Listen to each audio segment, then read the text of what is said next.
Imagine jovens pilotos, mal saídos das universidades, escolhidos para uma missão onde não há volta. Eles escrevem cartas de despedida, brindam com saquê, vestem uma faixa de coragem e sobem a bordo de aviões carregados de explosivos. Seu destino? Um ataque contra os navios inimigos, num último e desesperado ato de defesa de sua pátria. Esses pilotos kamikazes, que se lançavam ao encontro da morte, faziam isso por escolha própria. Ou será que existia algo mais sombrio por trás dessas missões?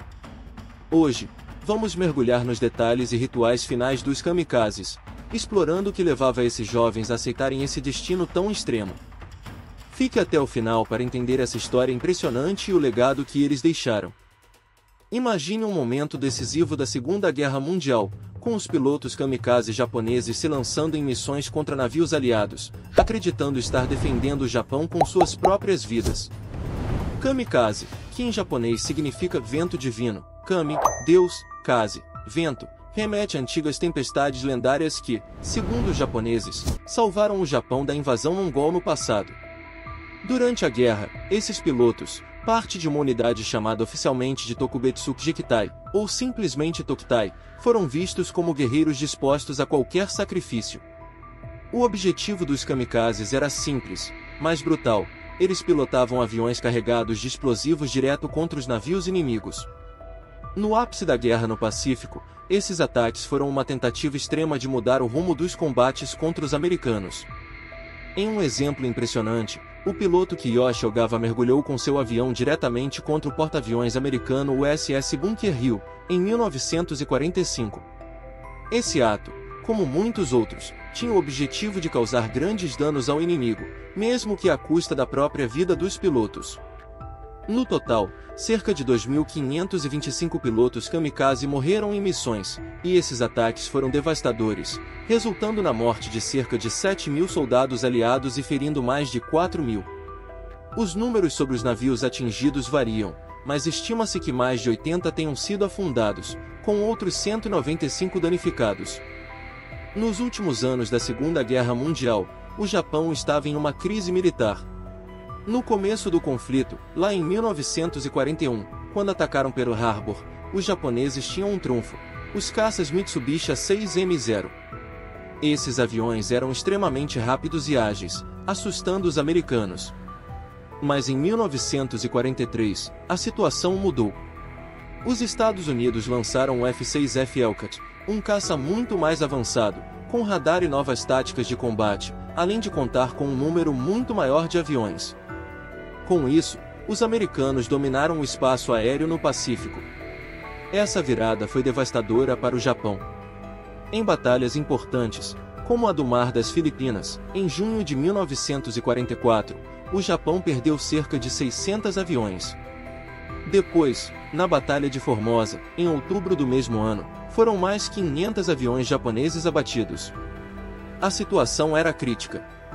Em meio a esse cenário, no dia 19 de outubro de 1944, o vice-almirante Takejiro Onishi reuniu seus oficiais para discutir uma ideia extrema e desesperada. Ele propôs que pilotos japoneses realizassem ataques mesmo que custasse suas vidas contra os porta-aviões americanos usando seus caças Mitsubishi A6M0 equipados com bombas de 250 kg.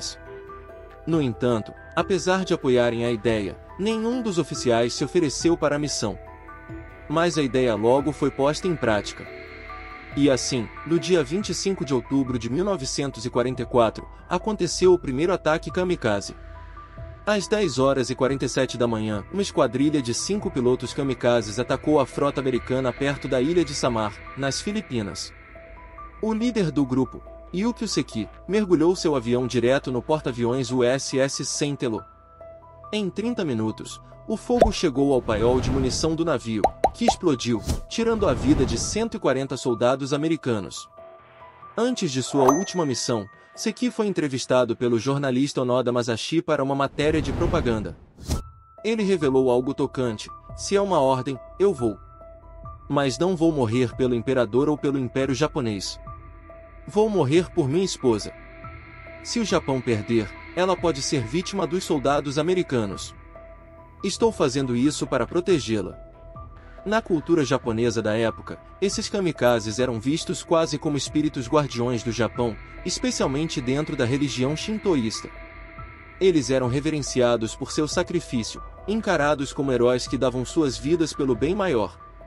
A história dos kamikazes é marcada por jovens estudantes universitários que, na reta final da Segunda Guerra Mundial, eram recrutados pelo governo japonês para se tornarem pilotos suicidas. Oficialmente, o governo dizia que esses jovens se voluntariavam, mas a realidade era bem diferente.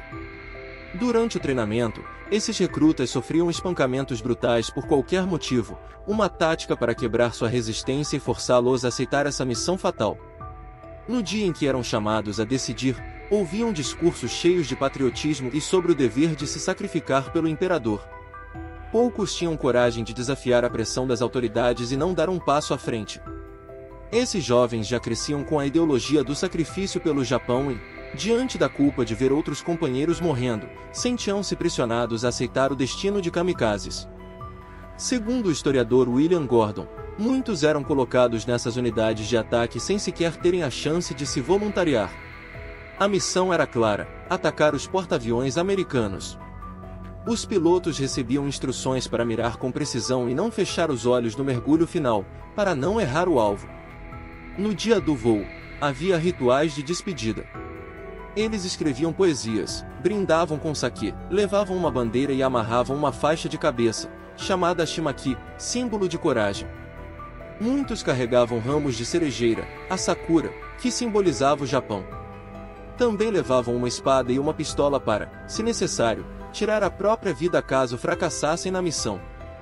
Embora o famoso Mitsubishi A6M0 fosse o avião mais comum nesses ataques, outros modelos também foram usados. Geralmente, esses kamikazes decolavam sem escolta, ficando à mercê dos caças americanos que, com radares, facilmente localizavam e tentavam derrubar seus aviões antes que pudessem atingir os navios. O Estado japonês incentivava um culto à morte, promovendo a imagem de que esses jovens estavam se sacrificando com honra pelo imperador e pela pátria. No entanto, diários pessoais dos pilotos revelam que muitos tinham dúvidas e até temiam a morte.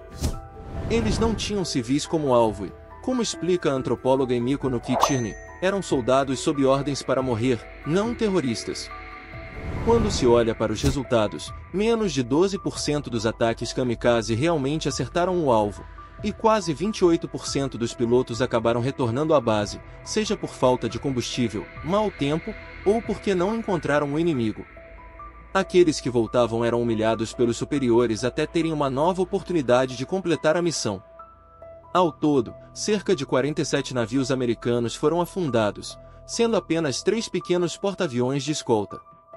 Estima-se que 4.900 marinheiros americanos perderam a vida, e outros 4.800 ficaram feridos. Em julho de 1945, a expectativa de uma invasão americana no Japão trouxe um novo plano: usar os kamikazes para afundar cerca de 400 navios inimigos caso houvesse aproximação. Novos aviões, como o modelo Yokosuka MXY-7 Oka, movidos a jato, estavam preparados para decolar diretamente da terra, aumentando a chance de sucesso. Mas a invasão nunca aconteceu. Em vez disso, os aliados lançaram um ultimato no qual ameaçavam total destruição caso o Japão não se rendesse, como anunciado na Declaração de Potsdam. Sem resposta, os Estados Unidos lançaram as bombas atômicas sobre Hiroshima e Nagasaki, em 6 e 9 de agosto. A devastação foi tão grande que, no dia 15 de agosto de 1945, o imperador Hirohito anunciou a rendição do Japão, encerrando a Segunda Guerra Mundial. Esses jovens, mesmo sob o manto do patriotismo, tinham sentimentos e dúvidas. Eles não eram apenas soldados, mas pessoas que se sacrificavam, muitas vezes sem opção. Apesar de os ataques kamikaze não terem sido decisivos para o Japão, a história deles carrega uma complexidade de emoções, crenças e tragédia. A história dos kamikazes é um lembrete das duras realidades da guerra e do custo que muitos pagam em nome de um ideal. Para esses pilotos, o sacrifício pessoal foi um último ato de lealdade à pátria, mesmo quando a vitória parecia impossível. Essa trajetória mostra como o patriotismo, a pressão e as obrigações militares podem moldar o destino de jovens cheios de sonhos. Ao olharmos para essa parte da história, somos levados a refletir sobre o custo humano dos conflitos e a importância de lembrar e aprender com o passado. Se você gostou deste vídeo e quer saber mais sobre histórias marcantes como esta, curta, se inscreva e compartilhe para que possamos continuar trazendo esses relatos.